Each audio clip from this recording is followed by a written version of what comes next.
하루 590mm에 달하는 폭우가 쏟아진 중국 광시성과 후난성. 심각한 수준의 폭우 피해가 보고되고 있는데요. BBC를 비롯한 전 세계 기후 및 건설 전문가들이 심각하게 우려하고 있는 것이 있다고 합니다. 만리장성 이후 최대 토목 공사로 불린 이것이었죠. 코로나19 이후 현재 중국 남부지방을 덮치고 있는 것은 폭우입니다. 중국 광시성과 후난성 등에 하루 최대 590mm에 달하는 폭우가 쏟아졌는데요.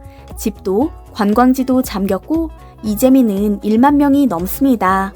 영상만 봐도 아찔합니다. 마을을 향해 엄청난 속도로 쏟아져 내려오는 강물, 콘크리트로 만든 다리는 부서진 지 오래며 민가와 도심, 유명 관광지도 폭우 피해를 입었습니다. 중국 유명 관광지인 구일인 지역은 온통 누런 황토물에 잠겨버렸고 집이 물에 둥둥 떠내려가는 모습마저 목격되고 있죠. 도로에 물을 쓸어내기 위해 불도저가 동원되고 집에 갇혀있던 주민들은 소방대원에 의해 간신히 구조되는 모습인데요. 놀랍게도 중국 남부지방의 폭우 피해는 올해 일만이 아닙니다.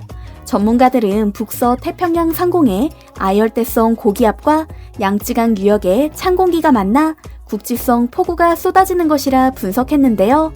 문제는 지구온난화 영향으로 폭우 발생 빈도가 지속적으로 높아지고 있다는 사실이었습니다.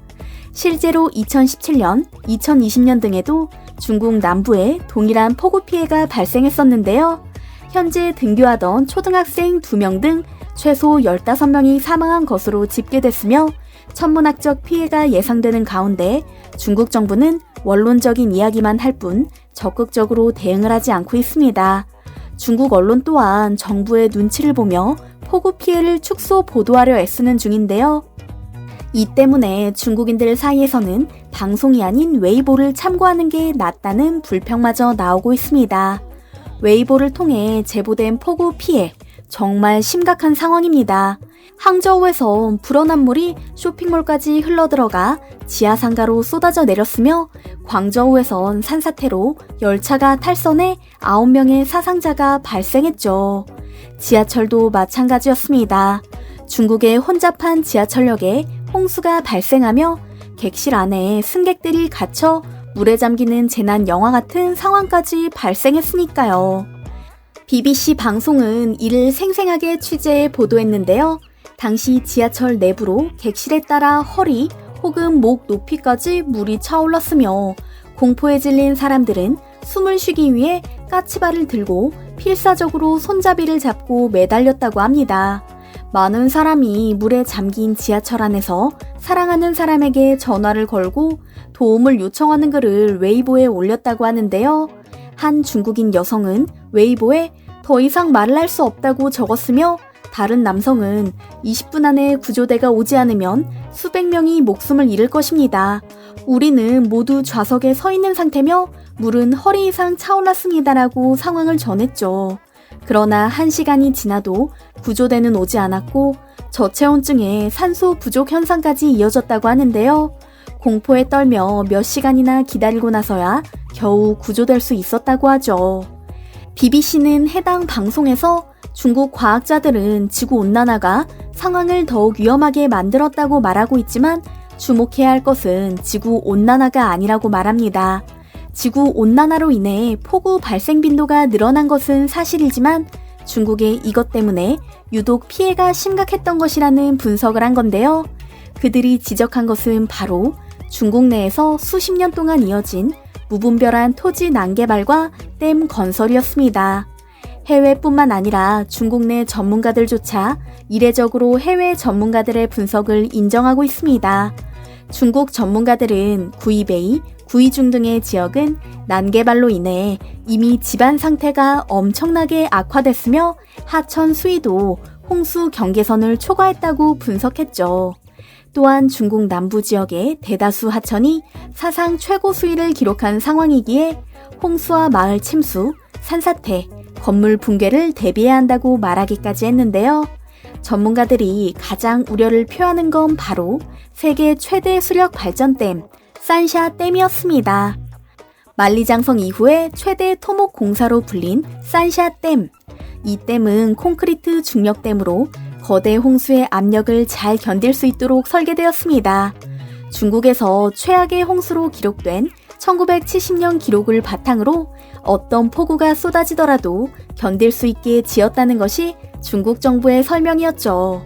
건설비는 약 34조 원이 들었으며 높이 185m에 길이 2.3km, 저수 용량 393억 세제곱미터라는 거대한 규모를 자랑합니다. 중국 정부는 산샤댐은 최대 수위까지 물이 차도 충분히 견딜 수 있게 건설됐다고 호언장담했는데요. 여기에 모니터링 장비만 해도 1만 2천 개로 실시간으로 댐의 변형이나 균열 등 이상을 감지하고 있기 때문에 걱정할 게 없다는 설명을 덧붙였습니다. 그러나 전 세계인은 모두 알 겁니다. 중국의 부실 시공 이력 말입니다. 1975년 허난성의 반차오댐이 부실 시공으로 무너진 적이 있었는데 당시 23만 명이 사망했었죠. 실제로 산샤댐의 부실 시공 의혹과 붕괴설은 끊임없이 제기되고 있습니다.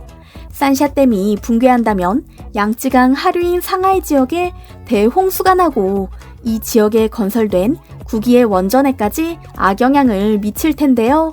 중국 상하이 지역에서 후쿠시마 원전 사고 같은 사고가 나면 그 피해는 우리나라는 물론이고 아시아 전 지역에 미칠 수 있는 상황이죠.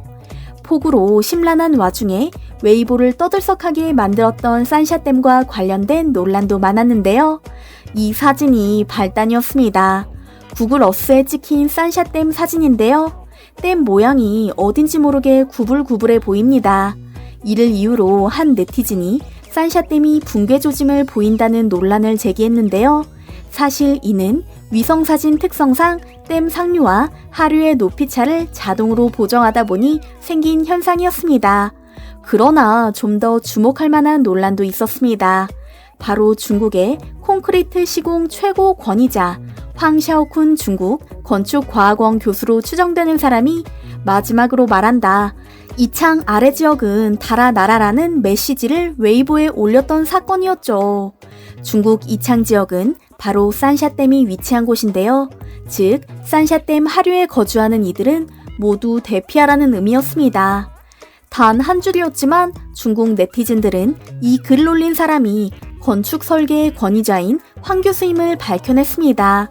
실제로 당시 산샤댐 수위는 163.36m까지 상승했던 상황이었죠. 산샤댐 최고 수위 175m에 12m도 채 남지 않은 수준이었습니다. 중국 내 콘크리트 건축의 최고 권위자가 이런 경고를 하다 보니 당연히 민심은 술렁일 수밖에 없었습니다. 실제로 산샤댐 인근의 주민들은 산샤댐 주변 지형이 몇 년 사이에 너무 많이 바뀌어 불안하다는 의견을 전하기도 했죠. 평소에도 엄청난 무게를 지탱하고 있는 산샤댐인데다 지난 몇 년간 급속도로 폭우가 쏟아졌다 가뭄이 오기까지 했으니 댐 주변 지형이 강한 압력으로 인해 변형된 건 당연한 일이다 싶을 정도인데요. 중국 정부는 바로 진화에 나섰습니다. 왕 샤오마오 창장 측량기획설계연구원 엔지니어는 산샤댐은 콘크리트 중력댐으로 최대 높이 181m, 최대 바닥폭 126m에 달하며 홍수 방지 설계와 내진 설계가 돼 있다라면서 댐 설치 이후 모니터링 자료를 살펴본 결과 안전성에는 문제 없었다라는 원론적인 이야기를 반복했습니다. 장보팅 부비서장도 하중 스트레스를 일반 건물이 받게 될 경우 약간의 변형이 생기는 것은 정상이라고 밝혔으며 중국 당국은 산샤댐 변형 붕괴설에 대해 500년 안에 절대 일어나지 않을 일이라며 붕괴설을 일축했죠. 하지만 중국의 호언장담이 되레 불안하게 느껴지는 건 왜일까요? 부디 올여름 큰일 없이 무사히 지나가길 바랄 뿐입니다.